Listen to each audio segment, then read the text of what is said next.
Oke, apa saja Pak Ustadz supaya bangun malamnya menjadi lebih mudah? Yang pertama namanya tidur qailulah. Ibu pernah dengar ada istilah qailulah? Baik, kalau udah kita lewatin ya. Kemudian berikutnya, saya realistis aja. Saya tanya ibu jawab. Kalau ibu diem saya lewatin. Nggak usah ngotot udah lewat ya. Belum. Yang pertama namanya naumul qailulah, tidur qailulah. Apa tidur qailulah itu Pak Ustaz? Tidur qailulah itu tidur bareng sejenak sebelum atau sesudah zuhur. Itu yang disebut dengan boci, bobocian. Ya, namanya boci, tidur sejenak. Jadi kalau ibu-ibu datang ke kiai-kiai yang ada di pesantren-pesantren tua, mohon maaf Bu ya, itu yang paling anti adalah menjelang duhur atau sesudah adzan duhur. Jangan, kenapa? Karena itu biasanya kiai-kiai pada istirahat.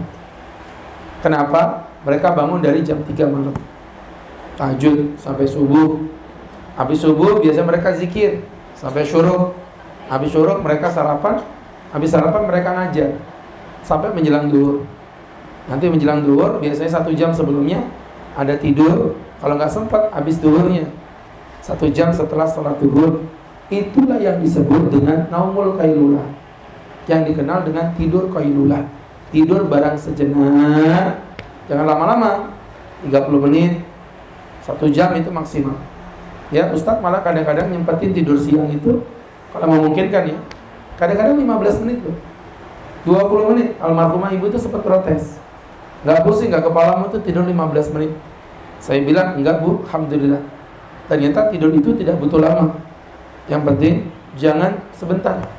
Jadi teman-teman yang dimuliakan Allah, oh enggak, tidur itu enggak butuh lama Bu. Yang penting tidurnya berbobot. Nah gimana tidur berbobot nanti akan Ustaz jelaskan di poin-poin berikutnya. Tapi yang jelas Bu, tubuh kita ini bukan robot.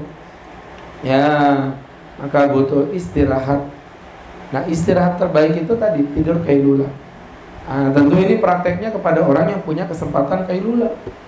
Jangan dipraktekin nanti ibu kerja di kantor jam 11 tidur, bosnya datang, kenapa kok tidur? Disuruh Ustaz Agus usung banget. Itu namanya jaga sembuh, alias orang nyambung. Ya ibu yang dimuliakan Allah, tadi yang pertama Bu ya, namanya tidur apa tadi Bu? Qailulah. Nah, ini kata ibu tak, kalau ini dosa dianjurkan, insya Allah nggak pakai disuruh. Emang kerjaanku nih Pak Ustaz tidur terus. Maksudnya daripada ibu bergosip, ya lebih baik tidur. Kan ibu juga sama, qiyamul dari jam 3. Habis itu tidur. Nggak bisa, anaknya udah mulai siap-siap mau berangkat sekolah. Besok tidur nggak bisa, suaminya mau mulai berangkat kerja. Siang-siang tidur nggak bisa, ngurusin artis-artis di Jakarta, gosip-gosip terbaru. Ya, sore-sore mau tidur nggak bisa, ngurusin tetangga. Ya, malam-malam tidur nggak bisa, diganggu siapa? Bapaknya. Diganggu anaknya, pikirannya tuh loh, masya Allah. Jadi ibu yang dimuliakan Allah, makanya kalau bisa menjelang duhur atau setelah duhur, sekali lagi ya, bagi yang memungkinkan tidur aja Bu. Itu namanya tidur apa tadi? Qailulah. Kemudian yang kedua, tarku sahar, meninggalkan begadang. Meninggalkan begadang. Ternyata Bu, masya Allah ya, selain memang secara medis tidak baik begadang itu. Saya kemarin tuh Bu di RSPB, ketemu jemaah saya, orangnya tua, sepuh banget, udah tua banget. Saya ngisi sholat, selesai itu saya keluar ketemu beliau. Pak Haji, ngapain di RSPB? Pak Haji berobat? Enggak Pak Ustaz. Periksa darah? Enggak Pak Ustaz. Nah terus ngapain? Saya nganterin. Oh nganterin ibu? Bukan Pak Ustaz, ibunya sehat, sayanya juga sehat. Saya nganterin anak saya, umurnya masih lebih muda dari saya, mungkin sekitar 30. Bu, mohon maaf Bu, badannya ringkus sekali. Bapaknya yang tua masih segar. Anaknya kenapa? Ternyata kena penyakit autoimun. Ya, imunitasnya hilang. Ibaratnya orang perang, Bu, dia nggak punya tentara. Ibu kena flu, paling batuk. Kalau dia kena flu bisa sampai berdarah, mimisan, pingsan. Itu namanya penyakit autoimun. Ibaratnya tentaranya dicabut sama Allah. Ya otomatis saya kan takut, Bu, ya. Kok ngeri betul nih penyakit. Emang kenapa, Pak? Ya itulah kan. Malamnya jadi siang, siangnya jadi malam. Jadi kerjaannya begitu, Bu. Kalau malam begadang, nanti kalau pagi tidur. Jadi dunianya terbalik. Walaupun tidurnya kelihatan panjang, gak bisa menyalahi fitrahnya Allah. Ya, Allah berfirman, kami jadikan malam sebagai tempat tidur dan kami jadikan siang sebagai masyarakat kehidupan. Dibalik sama manusia kena penyakit autoimun, naudzubillah. Jadi makanya ibu-ibu di dalam kesehatan dilarang begadang. Dilarang agama ternyata makruh. Mana Ustaz, ada dalilnya? Ada. Apa kata Nabi? Ceritanya sahabat bilang, Nabi melarang kita untuk tidur sebelum sholat isya dan melarang kita untuk ngobrol setelah sholat isya. Tidak boleh tidur sebelum sholat isya dan nggak boleh ngobrol setelah sholat isya. Dan ini dua-duanya kebiasaannya ibu-ibu. Ya, suka tidur sebelum sholat isya. Nanti aja isyanya jam 12 malam, sekalian tahajud. Ya, Bu. Mohon maaf ibu-ibu, keliru itu. Ya, jadi nggak boleh tidur sebelum sholat isya. Ibu nggak ada yang tahu loh meninggalnya kapan.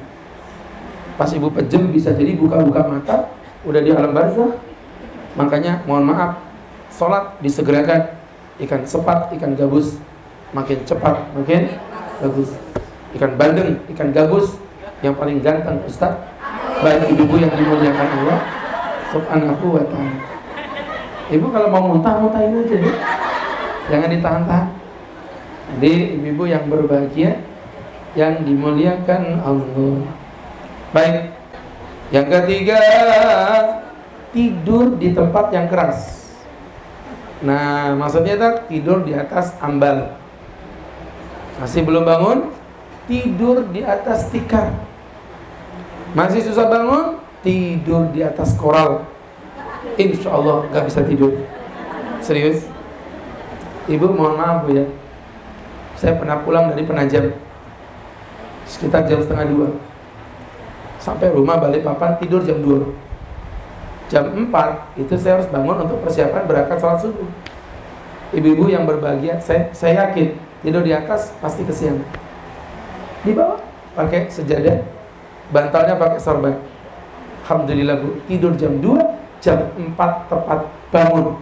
Muntah-muntah masuk angin, Bu, ya. Jadi ibu-ibu yang dimuliakan Allah, enggak, maksudnya bangun ya, iya bangun. Jadi berangkat dari situ, ibu yang dimuliakan Allah Subhanahu wa ta'ala, Nabi Muhammad yang terjamin masuk surga. Ada yang tahu ranjangnya Nabi? Baca-baca hadis, ada yang tahu? Ya, pelepah kurma, pohon kurma. Masa Nabi tidur di atas pohon kurma? Pelepah kurma. Ditumpuk-tumpuk, atasnya dialasi pakai kulit hewan. Bu, mohon maaf, Bu, ya. Kulit sapi itu kalau masih basah ya lembut, enak. Tapi kalau udah kering, keras. Disitulah ketika Sayyidina Umar datang melihat Nabi tidur, Nabi terbangun dan pipinya Nabi ini merah, membercak. Karena Nabi kan tidurnya miring, jadi ada bercaknya di pipinya, di tangannya membercak.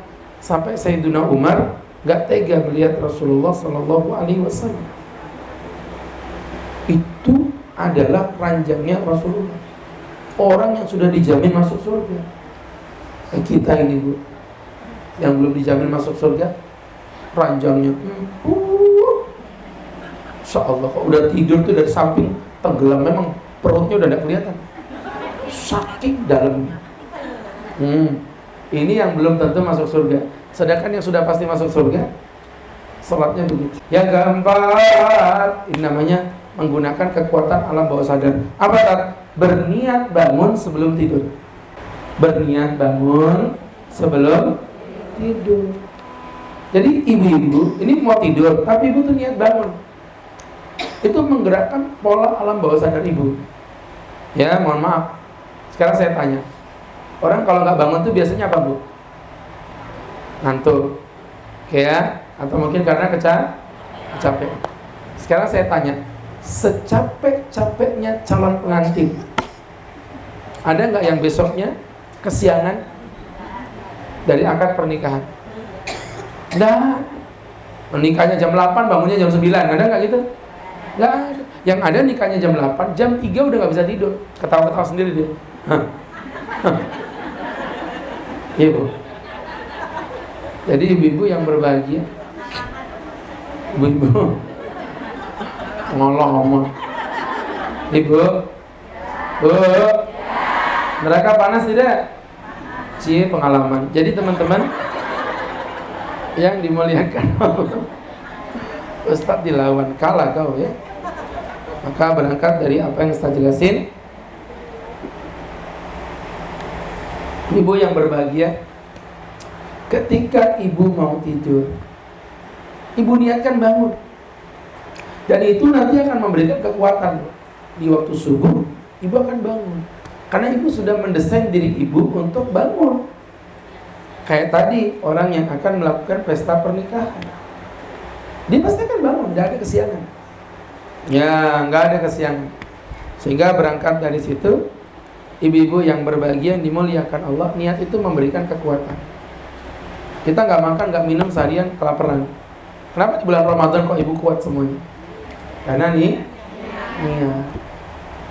Tuh, Bu, apa keutamaannya Pak Ustadz? Ini Nabi bersabda, man ata ila firashihi, barang siapa mendatangi ranjangnya, bawalan wi ayakum,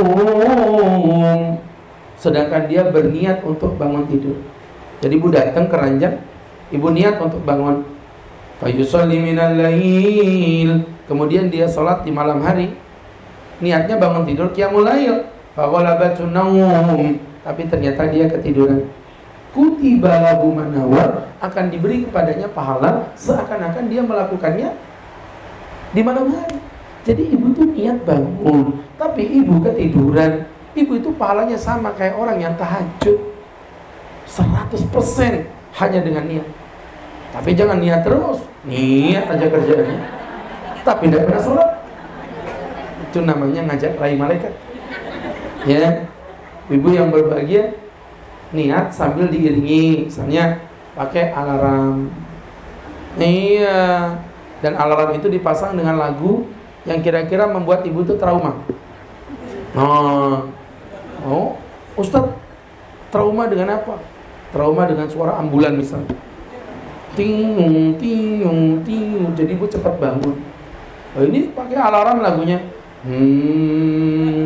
Malam bulan purnama.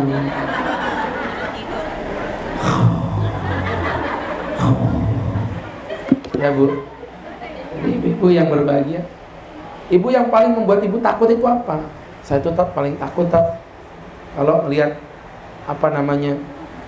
suara-suara hantu. Pasangin alarm suara hantu. Ya. Ya, Bu. Saya tuh paling takut kalau minta duit ke suami tidak dikasih. Nah, pas suami bilang gak ada duit, itu ibu rekam. Nanti ketika suami bilang gak ada duit, ibu kaget. Ternyata cuma mimpi. Baik. Jadi teman-teman yang berbahagia, yang dimuliakan Allah Subhanahu wa Ta'ala, itu tadi, Bu ya, maka ibu niatin. Nah, ketika ibu niat, maka ibu diberi pahala 100%. Wa kana naumu shadaqatu min rabbih, sedangkan tidurnya tadi dianggap sedekah dari Allah. Jadi ternyata ibu tidur dapat pahala tahajud. Ada orang tidur dapat pahala tahajud. Siapa itu Pak Ustaz? Adalah orang-orang yang ketika tidur niat untuk bangun. Dipraktekin, Bu, ilmu kayak gini. Jangan cuma diomongin, tapi dipraktekin. Kemudian yang berikutnya, ayana ma'ala wudu'in, tidur dalam kondisi berwudu. Jadi ibu sebelum tidur wudu. Saya tuh sempat bingung. Kenapa bingung? Karena begini Bu, wudu disuruh untuk tidur. Bukannya tidur itu membatalkan wudu Bu ya? Iya. Ngerti nggak Mas Ustadz? Itu sama kayak Bu, wudu mau kentut, ya nggak ada gunanya. Kan nanti ketika kentut wudunya batal lagi. Dari situ saya bertanya dengan dokter spesialis kulit, Dokter Abdul Hakim. Dok, secara syariat ini nggak masuk akal. Tapi mungkin secara ilmu sains bisa kebongkar. Beliau bilang apa? Kenapa orang Islam disuruh wudu sebelum tidur? Karena ternyata reproduksi sel-sel kulit itu berada ketika menjelang tidur. Ya, hanya ibu-ibu kalau pakai apa Bu? Skincare. Ya, pakai skincare kebanyakan menjelang tidur apa enggak? Iya. Menjelang tidur mukanya dikasih putih-putih, matanya dikasih timun. Suaminya ngeliat, innalillahi wa inna ilaihi raji'un. Ya Bu, kasih timun, bawang merah, bawang putih udah kayak acar gitu muka. Ya. Kata suaminya, "Dek, aku nih sehari ngeliat kamu jelek, mau tidur muka mau tak begini kok, ngeri banget." Nah, di ibu-ibu yang berbahagia, ternyata wudhu menjelang tidur itu mengglowingkan wajah. Nah, jadi kalau mau tidur wudhu dulu. Ya, ketika mau tidur ibu wudhu dulu. Tak, nanti kalau misalnya kesentuh suami atau kentut sebelum tidur apa wudhu lagi? Enggak. Cukup sekali itu aja Bu. Ya, cukup sekali itu aja. Apalagi kalau ibu habis berhubungan. Kalau habis berhubungan jangan langsung tidur. Habis berhubungan wudhu dulu. Habis wudhu semangat. Habis itu berhubungan lagi. Habis itu wudhu lagi. Habis itu semangat berhubungan lagi. Ya, kapan tidurnya? Tapi itu dulu. Mau sekarang itu berhubungan sebulan sekali itu sakitnya 2 bulan Bu. Ya. Maka berangkat dari situ ibu yang berbahagia. Kemudian berikutnya ayana ma'ala syiqatil aiman, tidur dalam kondisi tidur miring, namanya ittija. Bu, tidur itu ada 3. Ada tidur istilqa, telentang. Ada tidur istidbar, tengkurap. Dan ada tidur ittija, tidur miring, dengan posisi kanan di bawah, yang kiri di atas. Dan ternyata ini merupakan tidur yang paling direkomendasikan oleh Nabi. Ibu nanti meninggal tetap tidur miring loh Bu. Jangan ibu pikir ibu di kuburan tuh tidur telentang gini, bukan.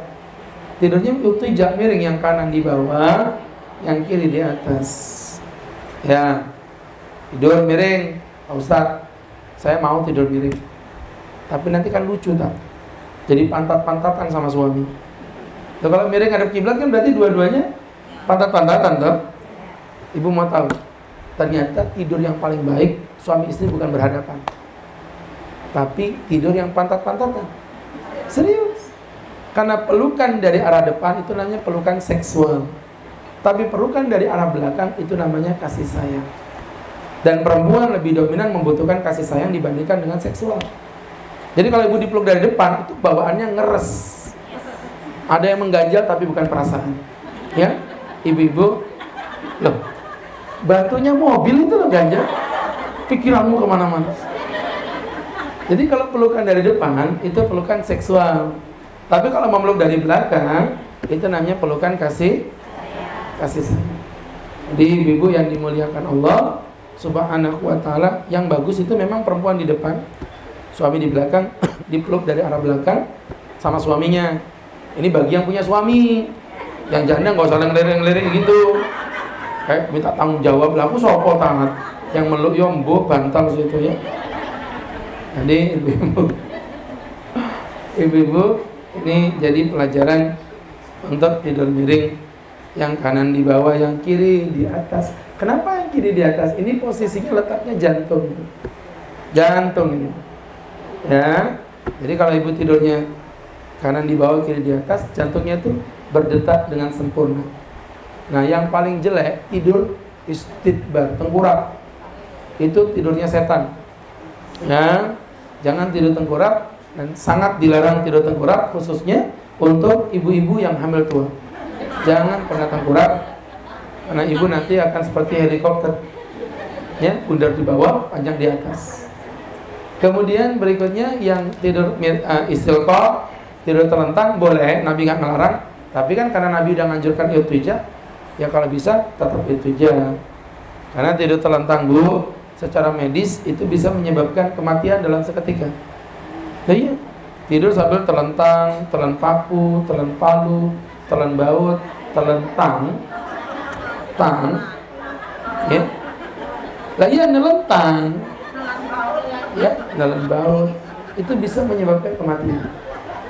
Jadi ada yang masih nggak paham. Oh, ibu, ya. Jadi begitu, Bu, ya. Itu berkaitan tadi dengan tidur. Ternyata tidur pun ada aturannya.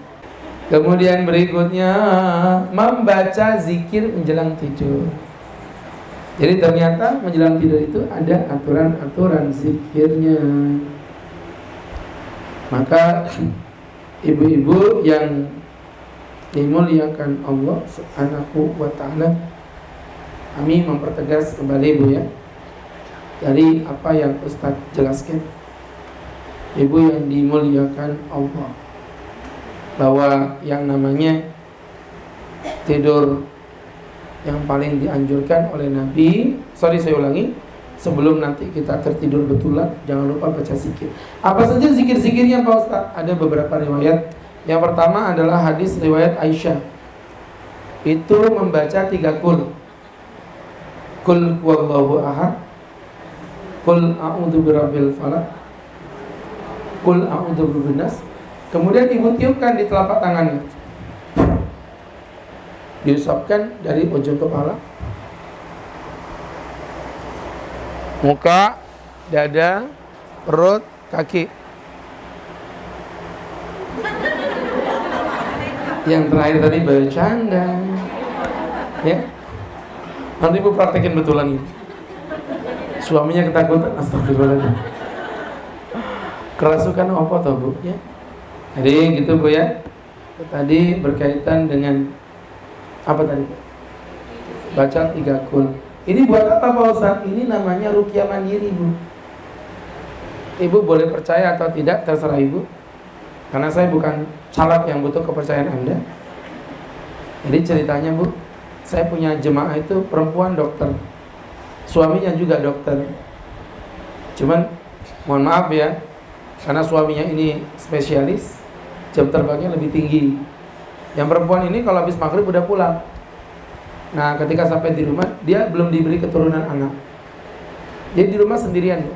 Sedangkan rumahnya itu di salah satu komplek elit. Ibu tahu kalau komplek elit kan beda dengan perkampungan. Kalau malam-malam nggak ada orang. Ya, adalah salah satu komplek elit. Saya nggak bisa sebut namanya.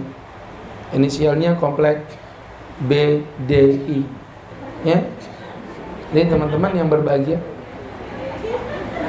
bukan inisial, tahu singkatan BDI. Saya nggak ada bilang Bukit Damai Indah, Pak. Jadi teman-teman yang berbahagia, akhirnya saya masuk ke situ. Maaf, saya diceritain. Jadi kamu sendirian, Mbak? Kalau iya, Pak Ustaz. Nah, beliau ini cerita sering diganggu sama makhluk-makhluk halus. Kayak ada nenek-nenek lewat, ditoleh nggak ada. Terus itu kayak Pak Ustaz, kadang-kadang saya tidur itu badan saya dibanting. Jadi udah main fisik, udah lapor sama suaminya. Jawab suaminya apa? Udahlah dek, itu halusinasi. Kan kita ini dokter, mikirnya logis. Ya udah Mbak, kamu ruqyah aja. Nah itu dia masalahnya, Pak Ustaz. Itu dia. Ternyata suami saya melarang saya ruqyah dengan alasan dia bilang nggak logis. Saya ini bingung, Pak Ustaz. Ya sudah Mbak, gini aja. Bismillah, kamu ruqyah mandiri. Saya nggak bisa ruqyah, Pak Ustaz. Bisa. Kamu baca 3 kul, tiup di tanganmu, ambil wudhu dulu ya. Habis baca 3 kul, tiup di tanganmu, usapkan dari atas ke bawah. Jadi dia cerita, pada beberapa hari kemudian, waktu kemarin saya amalin, Pak Ustaz, itu badan saya kayak keringat dingin. Jadi saya ini muntah-muntah sendiri, dan akhirnya pingsan-pingsan sendiri. Jadi pas jam 12 malam suami saya datang, saya dibangunin. Ya, saya pingsan, dibangunin, dan ternyata Masya Allah Pak Ustadz, badan saya itu terasa enteng. Ibaratnya kayak kemarin kayak bawa berat beban sekian-sekian kilo, ini badan kayak enteng begitu. Semenjak itu Pak Ustadz, Alhamdulillah, saya nggak pernah diganggu lagi sama nenek-nenek tua ini. Jadi ibu-ibu yang berbahagia, buat yang mengalami gangguan-gangguan jin, ya badannya terasa berat. Ibu kalau kerasa gangguan jin itu Bu ya, tidur sering kayak kerasa kayak mau jatuh itu Bu. Astagfirullah. Itu biasa ada jinnya.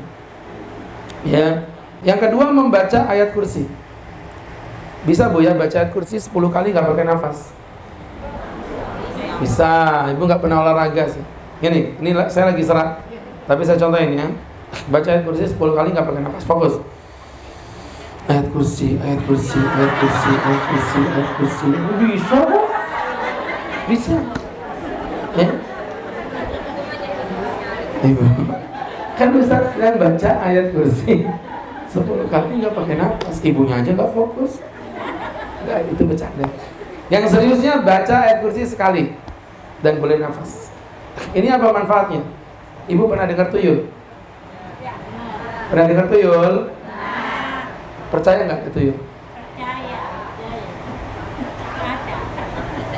Kayaknya ada yang melihara dia di sini. Jadi ibu-ibu, tuyul, kalau ibu pengen tahu detailnya tuyul, ibu bisa bertanya kepada Mbak Yul. Karena tuyul dan Mbak Yul. Maka ibu-ibu yang dirahmati Allah, kayak gini nih kalau ceramah suaranya habis kayak gini Bu. Jadi ngelantur udah. Maka tuyul itu ternyata di Islam memang tidak ada kata-kata tuyul. Tapi ada jin yang memang spesialisasinya mencuri uang orang. Gimana Pak Ustadz? Nih saya bacain hadisnya. Dia ada perampok. Sekarang ini kan ustadz-ustadz yang pakai dalil malah ditinggalkan. Yang ngawur-ngawur gak pakai dalil, modal ina makoli rahmatullah, ya bisa lebih terkenal. Nah ini dalilnya, hadis Abi Hurairah. Jadi ketika itu Abi Hurairah ditugaskan Nabi untuk menjaga harta zakat. Istilah sekarang itu ya apa Bu istilahnya? Badan amil. Ya, itu baru badannya, belum kepala, kaki, tangan. Akhirnya apa yang terjadi? Ibu, disitulah ada laki-laki mengendap-endap sama Abi Hurairah ditangkap. Mau kemana kamu? Mencuri kau. Bawa kau ke Nabi. Tolong jangan, anak istriku kelaparan di rumah. Kalau aku tidak bawa makanan kasihan. Abu Hurairah ini Bu, jangankan sama manusia Bu, sama kucing juga nggak tega. Namanya Abdurrahman beliau tuh, dijuluki Abu Hurairah. Abu itu bapak, Hurairah itu kucing. Abu Hurairah itu bapaknya kucing, maksudnya penyayang kucing. Abu Bakar, Abu itu bapak, Bakar itu artinya adalah onta kecil. Jadi Abu Bakar itu penyayang onta. Itu Abu Janda berarti penyayang.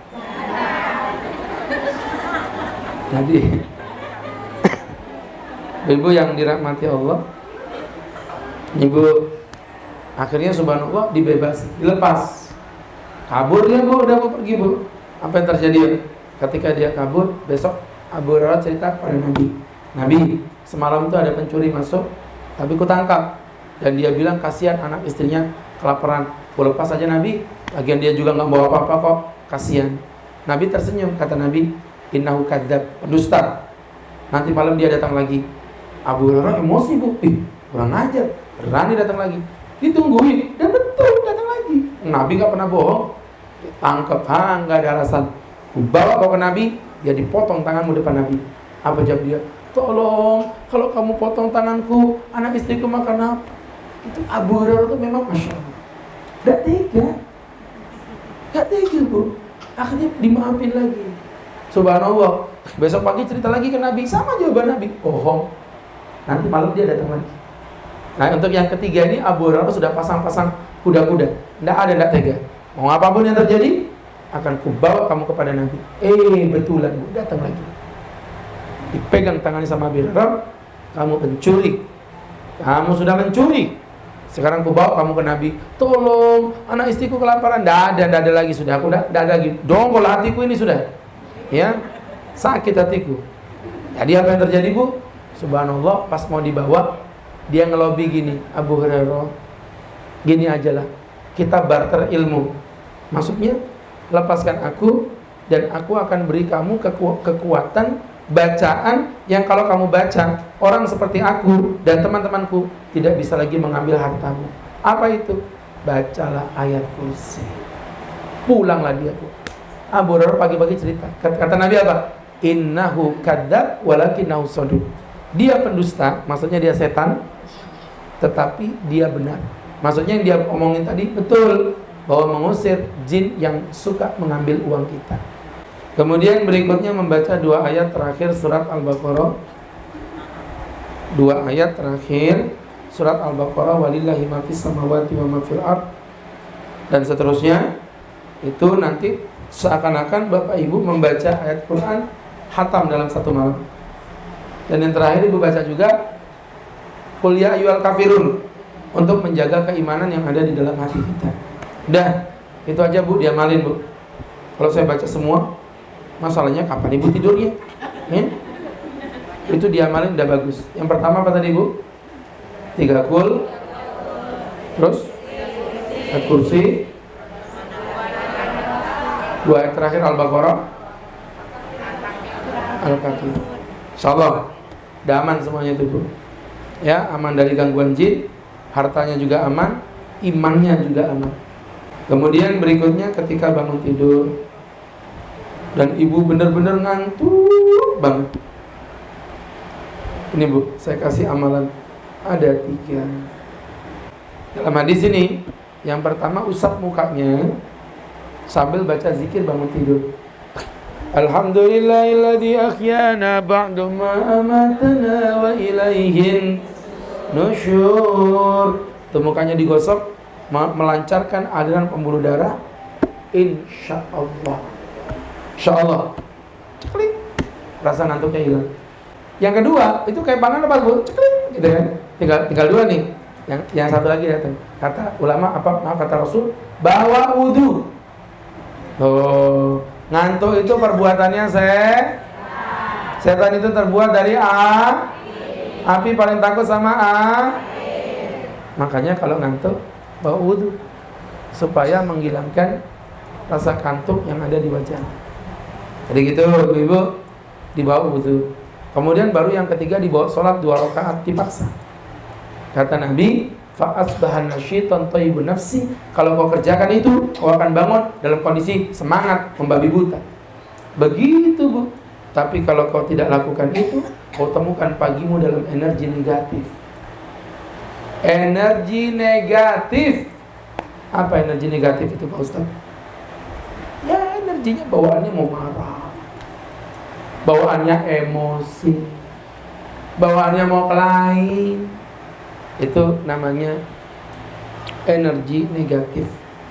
Ya, maka ibu-ibu yang dimuliakan Allah Subhanahu wa ta'ala, ini menjadi pembelajaran untuk kita bersama. Jadi nanti rambutnya akan hilang, lepas, bersih. Ya, seperti di rebonding. Apa rebonding? Lurus. Kemudian berikutnya menggunakan siwak Bu.